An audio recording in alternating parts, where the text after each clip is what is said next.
I'm going to talk to you today about violence, the history of violence, and how it's evolved to the point where we have a different kind of violence from what we started out with.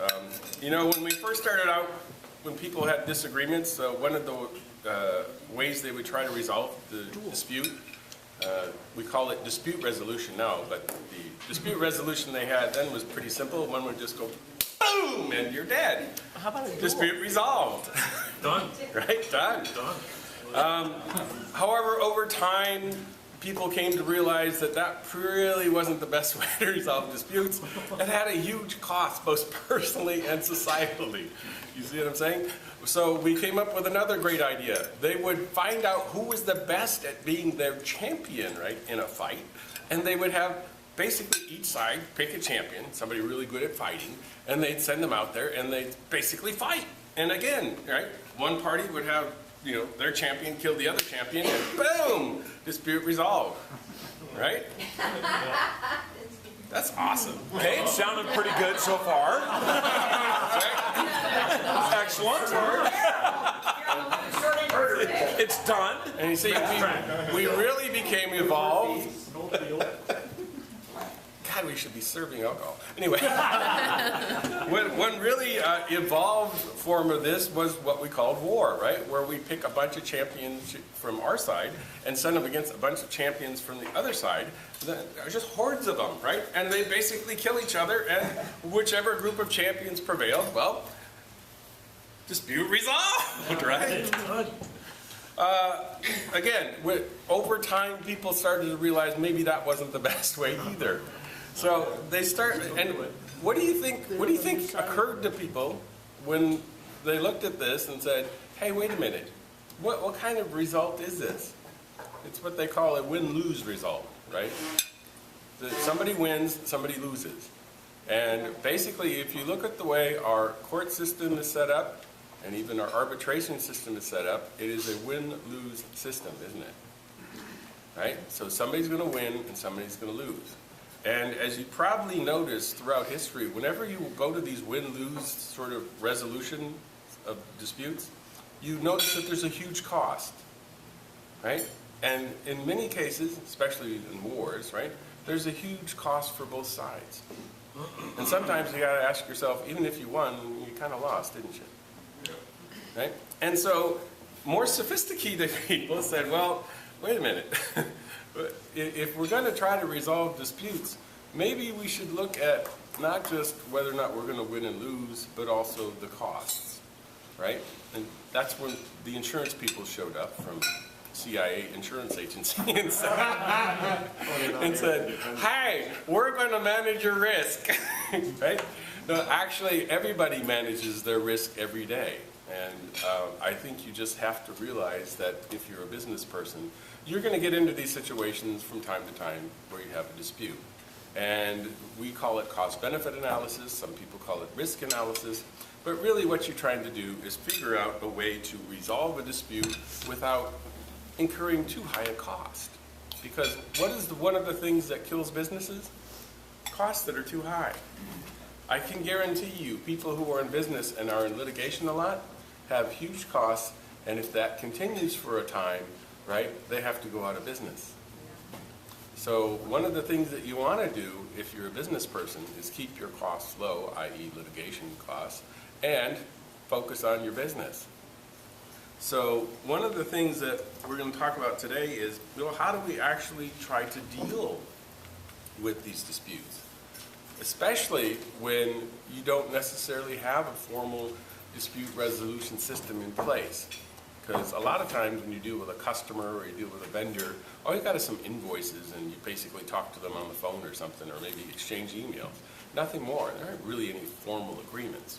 So you can have some really good fights, some really good disputes going, right? And you don't have any really formal way to deal with it. But I just want to talk to you today because I know my colleague Don is very aware of this. It's a thing called settlement and mediation, right? And mediation is not necessarily a win-lose proposition. Actually, in most cases, it's a win-win proposition. Why? Because both sides lose. The question is, when you don't have any system set up, and in many cases neither party actually knows about it, they show up at the lawyer's doorstep and say, so what are we going to do about this?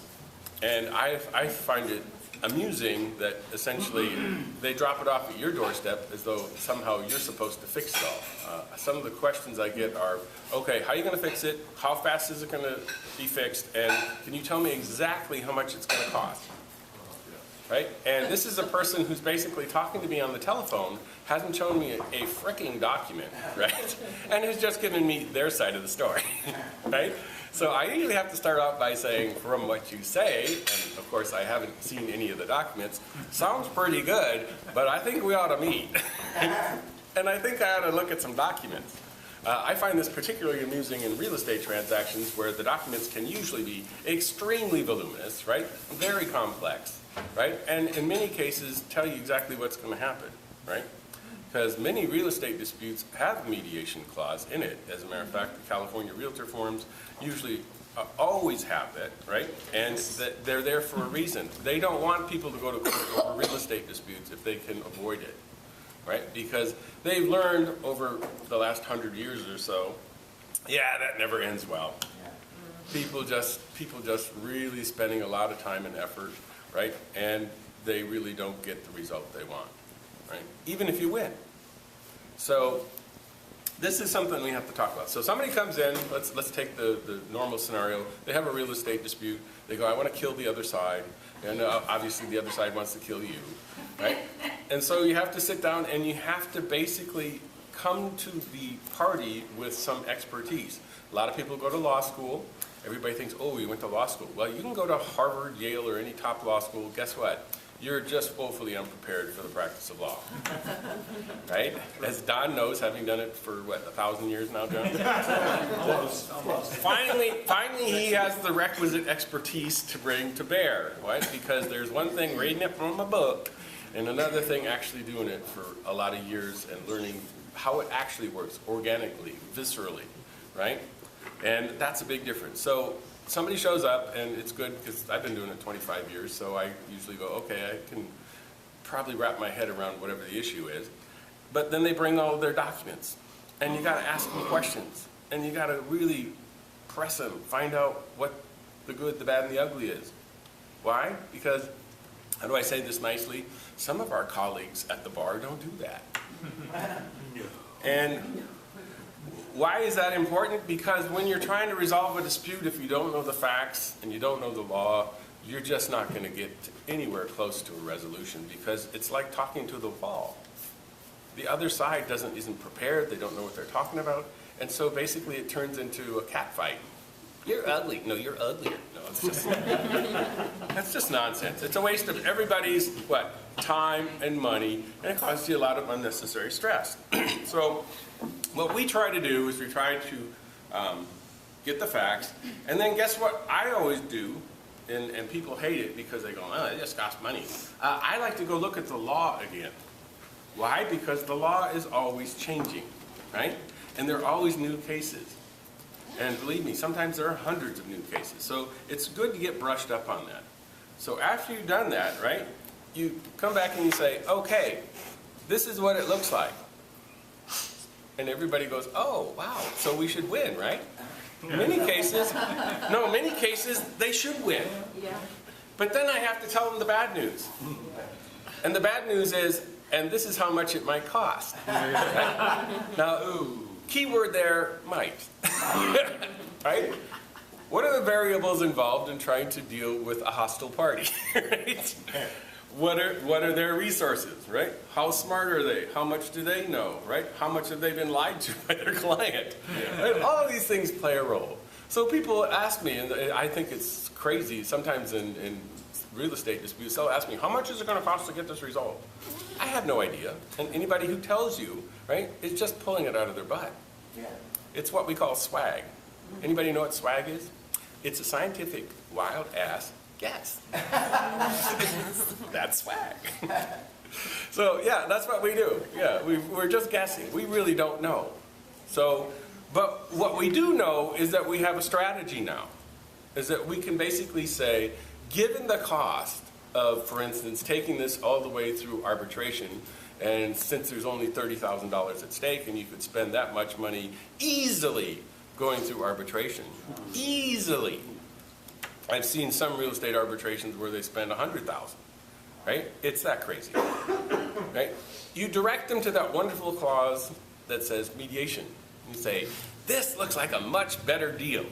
And everybody asks me, why is that a much better deal? Well, right away, it's the cost, isn't it? Yeah. Because even if you're absolutely right, you have to ask yourself, is it worth it to spend $30,000 to get $30,000? Has any business person ever decided that that was a good deal? Probably not. Most people that I deal with usually say, not a good deal. So let's try this mediation thing. And so essentially, the cost factor is huge because most people would like to win based on the principle of the thing. But business people realize that, and this is the thing that I usually tell my wife, honey, life is not fair, right? Sometimes you have people saying bad things about you, doing bad things to you, right? And putting you in positions that are completely unfair. But here's the deal, you gotta deal with it. Why? Because your business and your life is a lot more important than this dispute, right? And the sooner you get away from this toxic, stressful, expensive thing and get back to doing your business, the happier you're gonna be. And believe me, 99% of my clients say, yeah, let's do that. So I put on my little champion's armor, and I go out there, and I bang my little sword, and I say, you guys are going to lose. We're going to clean the floor with you, right? But before we get to that, and all the costs that are involved, let's go to mediation.